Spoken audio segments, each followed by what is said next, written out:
এবার ভারত থেকে সব ধরনের পণ্য আমদানি নিষেধ করল পাকিস্তান।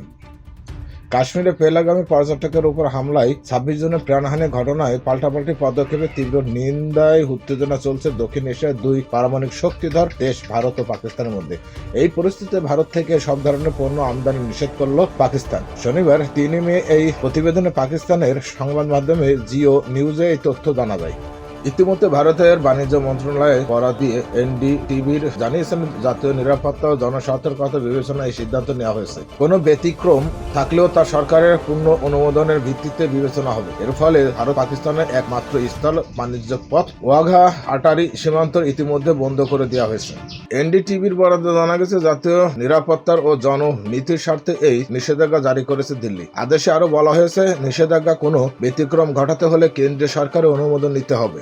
ভারতের পক্ষ থেকে এমন ঘোষণার পর পাল্টা ব্যবস্থা নিতে বেশি সময় দেরি করেনি পাকিস্তান। স্থল বাণিজ্য পথ দিয়ে সকল প্রকার ভারতীয় পণ্য নিষেধ করেছেন দেশটি। উল্লেখ্য, ভারতের পরিসংখ্যান অনুযায়ী 2019 সালে পুলওয়ামা হামলার পর থেকে পাকিস্তানের পণ্যের উপর 200% শুল্ক আরোপ করেছিল আমদানি প্রায় বন্ধ করে দেয় দেশটি। 2024-25 অর্থ বছরে পাকিস্তান থেকে আমদানি ছিল মোট ভারতের আমদানি 0.0001% কম।